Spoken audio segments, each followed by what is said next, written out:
いらっしゃいませ。コンビニジューストアへようこ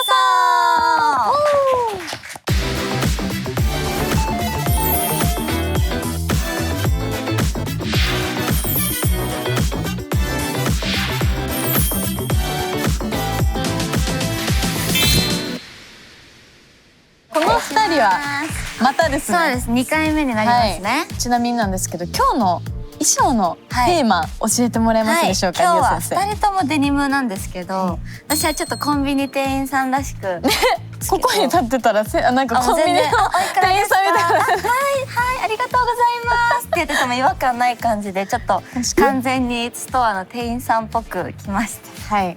まやさんはどうですか。私もデニム生地というかおしゃれな感じで。ずるい。はい。ちょっとね今日はずるい違うんですよ。今日ちょっとおしゃれに着たくて。そうなんです。私もちょっとコンビニの店員さんじゃないです。おしゃれにしてきたつもりなんです今日は。はい、なぜかと言いますとですね、本日のお客様は日本を代表するファッショニスタなんですよね。はい。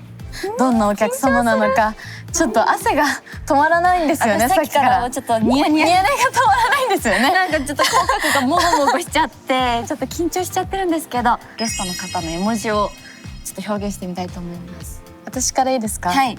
私は唇がすごい素敵だなって私すごいずっと思ってたので、リップ、赤いリップの絵文字が本当にぴったりだなって思います。私はですね、うさぎのマークなんですけど、インスタグラムのアイコン画面がうさぎさんのエフェクトを使ってらっしゃって、もうこれ大ヒントですよ。大ヒント。すごいなんかお綺麗な方が来られると思うんですけれども、お客様を発見しちゃったんですよね。もうせーの、お客様だ。何その可愛いやりとりがもうなんか笑いをこらえるのに必死でした。可愛すぎました。ありがとうございます。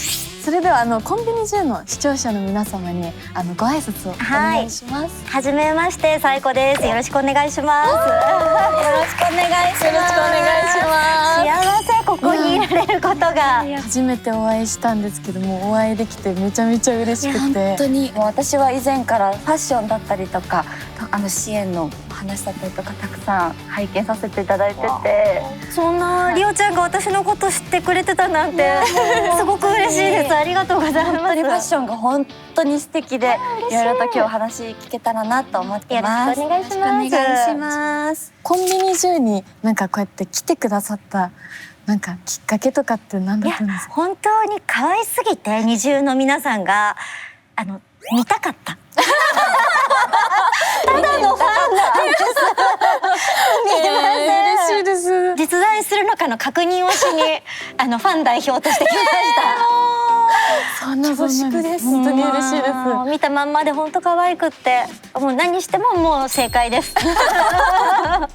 コンビニ10ではお互いにあだ名で呼び合うっていうルールがあるんですけど、あだ名をお互い3人で考えたいんですけど、ぜひぜひ。お二人はメンバー内で皆さんに何て呼ばれてるんですか。リオは、たまに年下の子からなんか、リッタンとか可愛い呼ばれてますね。確かにメンバーから呼ばれてたりするんで。リッタン呼び？リッタンって呼んでもいいですか。いいですか。可愛い、なんか特別感あって嬉しい。リッタンでいいですか。よろしくお願いします。ありがとうございます。もやちゃんはもしよかったらさいこさんに決めていただきたいです。もう何でも嬉しいです。もまやちゃんって感じだからな。どうしよう。まーちゃんとか。可愛い。キュンって今なんか心がキュンってなりました。怒られないかな。嬉しいです。リッタンとまーちゃんで。じゃあさやこさんはなんかやっぱさやこさんってお姉さんのすごいイメージがあるんで、韓国語でお姉さんのことオニってつけるんで、もう全然お姉さんでいいのかな。私はもうお姉さんです。お姉さんです。じゃあ今日だけじゃなくて永遠に呼んでもいいですか。最高に今日のファッションもとても素敵なんですけど、もうこちらのトップスもインスタグラムで一回拝見したことがあるので、さっきもこれ衣装なのかな私服なのかなってすごくちょっともまやにさっきずっと言ってたんですけど、楽屋でずっと話してたんですけど、そんな最高に私たちの今年冬に欠かせないアイテムといいますか、うんこんなファッションとかいいんじゃないかなっていうなんかアドバイスとかなんか二重の皆さんすごいチャーミングな印象があるんですけど、ちょっとスポーティーなミックスコーデとかもすごい、ミュージックビデオとか見てるとお似合いだから、ちょっと私も今日着てるんですけど、カモフラージュ柄とかちょっと今迷彩柄なんですけど、こういうちょっとボーイズライクなミディ丈のパンツとか、なんかそういうのでちょっとミックスコーデ楽しんでもらえたらとか見てみたいなって個人的には思ってます。本当ですか、絶対取り入れます絶対取り入れます私はなんかすごい普段自分が選ぶものは黒とか、なんか割と暗い色ばっかりになってて、なんかそこで言うとリオは割とカラフルな色の組み合わせとかがすごい上手くて上手で、一時期リオに、ね、私に似合う色の服探して一緒にショッピング行ったりとかもしてたんですよ。懐かしい。その時リオちゃん何選ぶんですか？何色選んでたかな。水色のなんかトップス選んでくれて、でそっから一時期自分の着れる服の中に水色という選択肢ができて、なんかそこから黒、白、グレー、水色ってなったんですよ。なのでメンバーの影響でなんかファッションがちょっと広くなったなっていうのはあります。それ素敵、いい影響ですね。おかげさまなんです。でも逆にもうマヤはすごい引き算とか足し算どっちも上手なのでファッションの。すごい私も逆に参考にしてますし、そうメンバーみんなそれぞれカラーとかスタイルが違うので、確かに刺激をね受け合っていいですね。スタイル維持なんですけど、なんかそのために気を使ってることとかってありますか？もうそれはすっごいたくさんあって、もう一日では語り尽くせないぐらいなんですけど、でも毎日ちょっと時間ができてやるのはスクワットを1日15回を3回ぐらい。すごい。どういうスクワットの方法とかってやってみますか？やりたいです。だいたい私10キロの重り持ってスクワットやるんですけど、肩幅ぐらいにまず足広げます。でポイントはもうまっすぐ下に降ります。でここをちょっと指で挟む感じ。これで15回ぐらいいつも。すごい。重そうですね。重いんですよ。すごい軽々と。でもこれをやってやってると安心感。もうルーティンみたいな感じですよね。多分。だからちょっとなんかお湯沸かしてる間とか、すごいちょっとこれでずっとやったりとか、電車待ちしてる時とか、人がいないことを確認してスクワットしたりとかやってます。持ってみますかちょっと。いいですか？重いよ。重いのいける？いけます。重たい。これ多分10キロぐらいかな。いや、両手ね絶対。大丈夫、まやさん。これも食べてたんですか？すごい喋りながら軽々しくと。それぐらいやらないともう今日から結構しっかり食べて、私はしっかり動いて筋肉つけて代謝を上げるスタイル維持法を実践してます。食べて動くのが一番大事ですよね。ありがとうございます。さやこさんがかっこいい理由って、ルックスももちろんなんですけど、なんかこの世の中に素晴らしい影響を与えてらっしゃる方だなってすごく感じまして、なんか災害支援活動だったりとか、女性としてもそうなんですけど、すごい人としてなんか尊敬する部分がたくさんあるなって感じますし、具体的にどんな活動をされてるのかなってお聞きしたくて。なんか私が行ってる活動でいうと、経済活動のその先に支援活動がある形をとっていて、私が今プロデュースしてるものとか、私が経営してる牧場とか、そういうものの売り上げの一部が動物たちだったり、あとは被災地だったり、あとは養護施設の子どもたちっていう、いくつかのところに寄付されたりとか、あとは私たちが活動として行っていって、その方たちの力になる動きをとってるっていうのが今の私が行ってる支援活動なんですけど、でももう最初は本当に何から始めればいいか分からなくて、コンビニにある募金箱とかから私は最初に支援活動を始めたのがきっかけで、ある程度この芸能生活長くさせていただいて応援してくださる方たちが一緒に何かしたいっていう声を受けて2019年にシンク・ザ・デイという被災地支援の団体を設立して、そこから大きく被災地支援の活動を行うようになりました。なんか2人のお子様も育てながらでなんか大変だったなとかそういうこととかはありましたか？子供たちは子供たちの人生があるので、なんかそれを私はサポートしつつ、自分の人生もあるから、なんかそこをどうサクセスしていくかっていうこの2つの軸で、21歳の時かな、子供を産んでからずっとその生活になったんですけど、でもやっぱり子供たちが背中見て私の進む道を応援してくれてたりすることがまた自分の原動力にもなってたりしたので、大変だったことはたくさんあるけど、それよりもなんかいただくものの方が多かったなって思ってます。なんかすごいお子さんがいながらもちゃんと自分の最高オンにだけの人生をちゃんと考えてらっしゃってすごい素敵だなって今話聞いてて、なんかそれもやっぱり応援してくださる方とか支えてくださる皆さんがいたから今があるんですけど、でもやっぱり自分がどう生きたいかとか、どういう自分でいたいか、どういう自分が好きかみたいなことはやっぱり自分に誇れる自分でいたくって、つどつどちゃんと考えながら歩んではきてますね。かっこいい。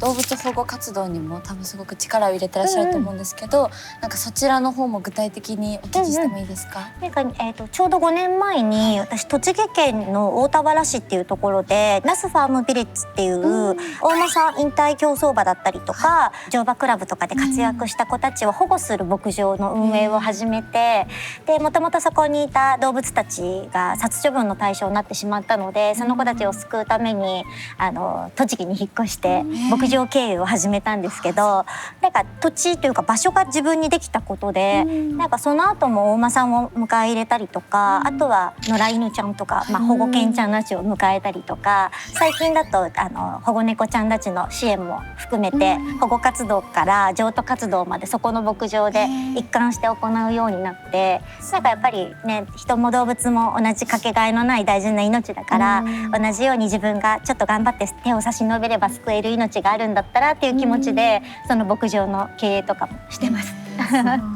でなんかその動物たち救うつもりで始めたんですけど、意外とやってるこっちが救われるというか、私も含め来たお客さんもすごい癒されて帰ってくれるので、なんかそのハッピーの循環が行われてる牧場になりました。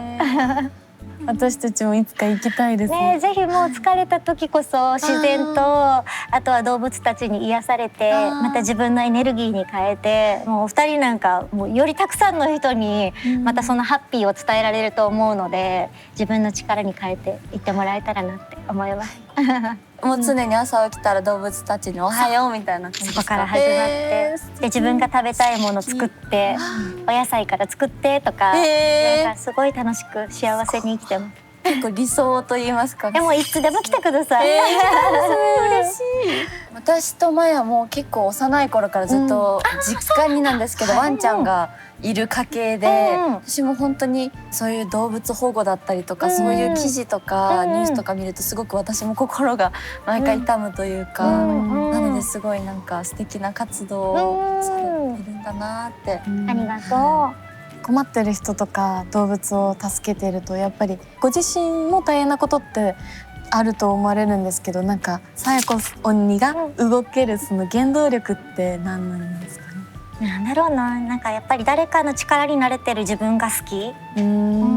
なんかそれが私の最大の自己肯定だったりとかもするから、自分の幸せもちゃんと分かってるんだけど、なんかそのてっぺんってもう分かっちゃってて、誰かの幸せとか、動物たちもそうなんだけど、なんかそこを見させていただける喜びがやっぱ底知れないというか、自分のマックスよりも全然広いところにあって、なんかそれをなんかやってるつもりがいただいてることの方が本当に大きくって、そこがやっぱり原動力ですかね。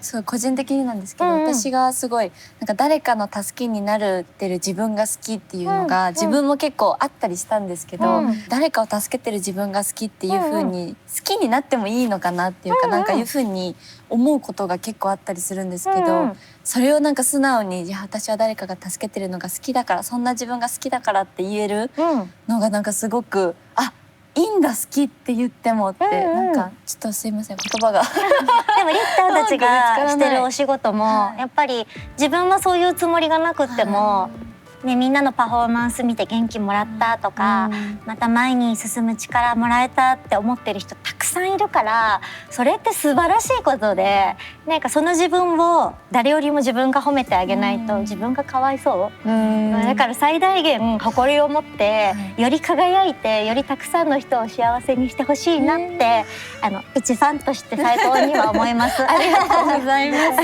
す嬉しい。それは何か救われた感じがすごくあります、ありがとうございます。なんか私の個人的なご相談なんですけど、5年目になるんですけど2週間、その中でなんかやっぱ時代の流れも早くて、流行りだったりとか、なんかこうあるべきっていうものがすごくいろんなものが出てくる中で、なんか本当は自分はどんな風になりたいんだろうとか、何が好きなんだろうとか、なんかそういうのがその時代に流されていっちゃうというか、自分らしさっていうのをすごくなんかさまよう時期がすごくあって、なんかさやこにはそれがすごい一貫してる強い女性だなってすごく感じたので、なんかどうやったらそれの正解が見つかるというか、自分らしさに自信を持てるのかなっていうのがすごくお聞きしたいなと思って、いろいろ試していいと思ってて、時代の波にも乗ればいいと思うし、なんかその中で自分の好きって思えるものが何かをちゃんと知ってるとか、その時感じたことをちゃんと自分で理解すること、なんか自分の心のアドレスがどこにあるかを知ることで、多分選択も変わってくるだろうし、なんか大切なものをちゃんと自分が分かってれば、それってちゃんと軸になって、もうそれこそ長く応援してくれてるみんなはちっちゃな変化も感じると思うから、なんかその人たちのためにちゃんと生きてれば大丈夫だと思う。自分を大切にして、自分が幸せだったら見てくれてるみんなは幸せだから、もうそのままで大丈夫。悩んでても正解だし、答えを見つけても正解だし、全部正解だから大丈夫。あ、ちょっとまさにティッシュも大丈夫よ。いや本当にさっきから泣きそうになっちゃうっていうかさっきからずっと忙しいからね。いやもうなんかさやこさん、さやこにの言葉が全部があ、そう泣いてても可愛いのに。すいません、お願いします。ごめんなさい。します素敵なお話たくさんありがとうございました。こちらこそです。はい、まだまだお話たくさん伺いたいんですけど、次のコーナーに早速行きたいと思います。いや、さやこにの買い物カゴには何が入ってるのか気になっているんですけど、早速ちょっと地味だったの。いいですか、見てもいいのかな。ちょっと地味だったの私。もうこんな見れるアイスとか可愛いの入ってないんだけど、ごめんね。嬉しいんです。素敵。では早速見てもいいですか。はい。まず私はこれはさすがだなと思ったもの思いが、ました。はい、じゃじゃん、おさゆです。温かいやつだよね。そう、温かいやつ。二重のみんなあんまお水飲まない。サラダとかあんま食べないみたいな印象。お恥ずかしい。恥ずかしいいいんだよ、全然なくても生きていけるから大丈夫。いやいや、でも私もよく見るんです、コンビニで見て、すごいな、おさゆ売ってるんだって思いながらアイスコーナーに行ったりしてるんで買ったことないです。ことない。冷えた日は体の中から温めないと、なんか意外とさ、撮影とかしてると冬に夏のもの取ったりとか、あります何薄着でさあります取らなきゃいけないでしょ。ああいう時にやっぱ私はすごいお湯の力を借りるの。だからもう北海道よりも何よりもお湯。お肌とかにもいいんですかね。お肌にもすごいよくて、いやでもお水私結構ほんとすごい飲むんです。普通に飲むのがお水で、たまにカフェインとかお茶とか飲むんだけど、一時期ちょっと妊娠して出産したぐらいの時にお水が飲めなくなって味覚がちょっと変わって、で麦茶ばっかり飲んでたんです。その後になんかふとお水飲んだら、お水も美味しくなったと思ってお水に飲み換えたの。そしたら肌の透明感が水に変えた時にすごいなんかちょっと発光する感じ、透明感が増えた感じを実感して、その時に身をもってお水ってやっぱみんな肌にいいっていうの本当なんだと思って、それから飲むようになりました。難しいよね。でも習慣になるとできるようになるから。私も最初できなかったから。最初は入らないです。なんかもうお腹いっぱいというかなんかずっと飲んでられないなって。飲むタイミングも難しくて結構。赤ちゃんなんだよねそれは。お肌が本当に綺麗だなと思って、なんか普段やられてるルーティーンとかスキンケアってありますか？いやでも水とあと毎日できることで言うとクレンジング、お化粧するじゃないですか、毎日。ちゃんと落として、ちゃんと湯船に浸かって一日の疲れをちゃんとリセットしてから上質な睡眠をとるを心がけるとそこまで大きく崩れなくなったかなっていう感じ。やっぱ湯船は大切ですよね。入ってる。入ってます。偉い。入ってます。入ってます。湯船がシャワーで済ませたい人があるよね。そうなんです。お風呂洗うのがまず面倒くさいから始まって、お湯溜めてる時間も何しようってな。スクワットすればいいのか。スクワット。スクワットすればいいのか。ちょっとお風呂に入る理由もできました。確かに。偉い。はい。次いきます。いきますね。私これすごい気になったんですけど、初めて見た。これ初めて見たでしょ。ますかこれ。個包装スティックマスク。なんかマスクって結構この平べったい状態に梱包されてるもので売ってるでしょ。あれと違って一個ずつ包装されてるの。こんな感じで。すごい。初めて見た。初めて見ました。結構私ペラペラしたやつ、入らないバッグのサイズとかあるから、なんかこれをチュチュって1個入れとくとすごい便利で、すごい。なんかこれはなんか私もコンビニでしかあんま見たことなくって、コンビニで見かけたら必ず買ってます。なるほど。ちゃんと普通のマスク。すごい。なんか初めて見た形。めっちゃいいですね。カラー可愛いですね。そう、だからファッションでも選べるし。そうなの。じゃあ次いきますか。じゃじゃじゃん。焼き干し芋。意識高いなって感じるような。本当？久屋さんっていう京都のなんか焼き栗とかで有名なお店なんですけど、そこが出した焼き干し芋で、コンビニにあると思って気になって手に取って食べてみたら、まあ普通に美味しいんですよ。であとなんか無添加で添加物が入ってないっていうこともすごくありがたくって。さつまいもだけです。そうなの。で私結構自分もそうだけど動物たちといることが多いので、なんか彼らがお腹空いた時もこう一緒に分けながら食べられる。確かに食べますよね。なんかすごい重宝してます。次のラストになります。じゃじゃじゃーん。じゃじゃじゃーん。チュール。猫ちゃんのやつですね。コンビニってすごいなって思うのが、あんなコンパクトなスペースに私たち人を満たすだけじゃなく、動物たちに対してもやっぱバラエティ豊かにラインナップあるんですよ。で私結構運転自分でするんですけど、後ろに捕獲器っていう猫ちゃん、野良猫ちゃんを保護するための機械を積んでるんです。でなんか赤ちゃんだったりとか、結構優先的にちょっと保護しなきゃいけない怪我してる子とか見かけた時は保護器を設置するんですけど、たまに補充し忘れたおやつとかフードがない時にやばいと思って駆け込むとコンビニには必ずあって、でどの猫ちゃんももうチュールは大好き。すごいありがたくって、でなんかセブンイレブンのもこれグルテンフリーとか着色料とか香料なしのチュールも売ってたりとかで、コンビニもやっぱすごい進化していってるなって。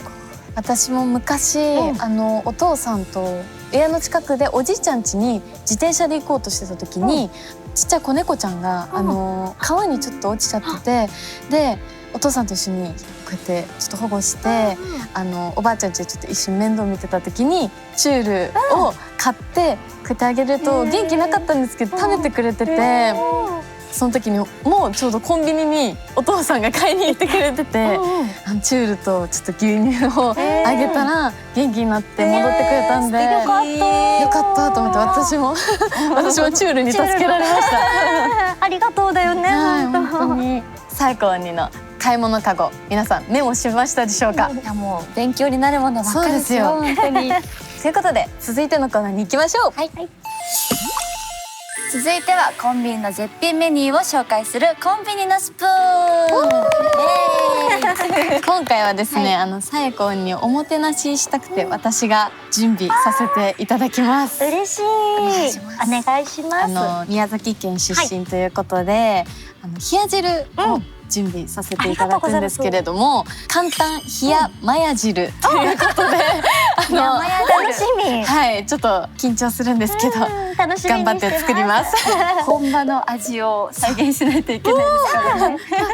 まーちゃん普段お料理。普段お料理でもする方です。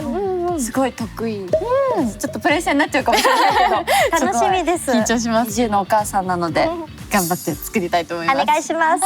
冷や汁、そう、宮崎の郷土料理で、あごだしとか結構作るのすごい大変なんだけど、よく夏とかすごいなんかちょっと暑くて食欲ないなって時とかにすごい食べやすい美味しい郷土料理なんですけど。よく食べられてたんですか？そう、宮崎にいた時も食べてたし、なんか東京に私も16歳でお仕事してそう上京してきたんだけど、恋しくって郷土料理屋さん結構行って食べたりとか。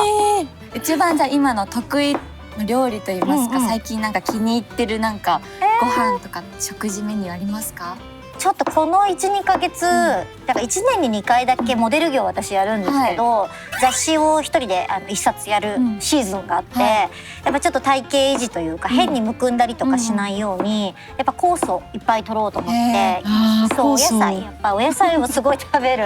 なんかやっぱちゃんと素材がいいものを選んで食べると、もう何もしなくてもお塩かけるだけとか、ちょっとポン酢で食べるだけでも美味しくって、大人ですね、やっぱり。大人になっちゃった。なんかせいろ蒸しとか結構やってるか、やってたかなこの 1,2 ヶ月は。あとお米、そうですよね。私もお米大好きです。美味しいよね。いつの間にかきゅうり切ってくれた。酵素の話聞きながら酵素かって言いながらさっき言ったんですけど、まずボウルにお味噌とお水を合わせてよく混ぜていきます。お願いします。お願いします。なんかよく見る光景。お家で作ってくれるの？私オムライスがすごく好きなんですけど、マヤがよくお誕生日とかに作ってくれたりとか、ちょっと私が落ち込んでちょっとうわーってなってる時にマヤにがオムライス作ってくれたりするんですけど、もう温かい味がして大好きな料理なんですけど、一回リオが風邪で寝込んでた時に、本当だったらおかゆとかがいいじゃないですか。でも何食べたいって言ったらオムライス。本当しんどそうな声で言ってたんで。大好きなんだ、りっちゃんはオムライスが。大好きなんですよ。なのでもうこれはもうオムライス作るしかないと思ってオムライス作ってお部屋の前に置いて早く元気になってねって私もまーちゃんのオムライス食べたい。美味しいです。絶品なんです。そんな。はい、そしたらこちらのアジの塩焼きをほぐしてコンビニのやつだ。はい、美味しいですよね。コンビニのおすごいでも魚いい匂もい、ちゃんと普段いい香りする。もうすでにめちゃめちゃいい香り。冷や汁は親御さんってすみませんご両親が作ってくださることが多かったんですか？私のおばあちゃんが結構作ってくれてて、そうで東京出てきてからもおばあちゃんがこの味噌だけ合わせたものをちょっと冷蔵でクール便で送ってくれたりとかして、あとは具材だけ私がトッピングしたら食べれるみたいな感じでよく送ってくれて、それこそなんかその当たり前だったものがなんか上京してくると当たり前じゃなかったんだって気づいて、なんか食べながら泣くみたいな。美味しくて泣くみたいな。まーちゃんもさ石川だからね、お魚とかすごい美味しいでしょ？お魚は昔から食べてて、私おじいちゃんがお寿司屋さんしてるので、お寿司屋さんぜひ石川にいらっしゃって。この前石川でその金沢の方で公演があったんですけど、その時もそのマヤの実家に9人で行って、はい、でおじいちゃんのそのお寿司屋さんはもうファンの方とかがすごい、なんかみんな予約とかして行けなかったので、そのお寿司だけを私たちのそのマヤの実家に送ってくれて、みんなで食べて、もうすごいみんな感動してました。てかみんな本当仲良しなんだね。仲良しですね。もうメンバーが石川県とか地元に来てくれるのが嬉しくて、もうなんか私も親もですし、おじいちゃんたちもすごい喜んでくれてて、なんかこんな大好きなメンバーが私の生まれ故郷に来てくれるなんてみたいな感じで、嬉しかったです。キュンとする。全部の話がキュンとしちゃうんだけど。石川県に来ることがあったらぜひ来てください。そしてここにほぐしたアジの塩焼きを入れていきます。そしてきゅうりをもうなんかできそう。もビジュアルだけちょっと整えう整ていただいて、ごまを美味しそう。パラパラっとかけたら、そしてあとはご飯の上に乗せたら完成になります。いい香すごい簡単にできた本当にんだけど。簡単マヤ汁なので郷土の料理どうですか、ビジュアルは。り。もう泣いてもいいですか？緊張するね、ちょっと。するマヤ汁料理ってなかなか。じゃあいただきます。いただきます。わ、美味しかった。もうでも香りはもう私が知ってるそれですよ。本当ですか？あ、めちゃくちゃいい匂い。美味しいですか？美味しい。美味しい。こんなに簡単にできるの？簡単ですね。合格でしょうか？もう100点満点だったら250点ですよ。めっちゃオーバーで嬉しい。あった。ありがとうございます。残念ながらそろそろお別れの時間って書かれてる。悲しい。嫌です。早いな。あっという間だね、時間ってね。すごい素敵な時間でした。もう幸せすぎて終わってほしくない。まだ帰りたくない。こちらのセリフです。本当に。なんか笑いあり涙ありのたくさんの話聞けてもう幸せでした。ありがとうございます。ありがとうこちらこそありがとうございます。最後にぜひファンの皆さんに一言お願いします。なんか二重のファンの皆さんも私と同じ気持ちでみんなのことを応援してると思うので、またね、なんかライブ会場とかでお会いした時は一緒にね盛り上がって楽しんでいけたら嬉しいなって思ってます。その時はよろしくお願いします。ありがとうございます。それではみんなでお別れの挨拶をしましょう。以上、20のリオとマヤと最高にでした。バイバイ。コンビニ10でのお支払いは記念撮影で承っております。はい。ちょっと今日はみんなで可愛い。はい。ちょっと愛嬌な感じで。どんなしたらいい？やっぱ猫ちゃんとか、クイなんか3本の確かに可愛い。いいかも。ね。はい、チーズ。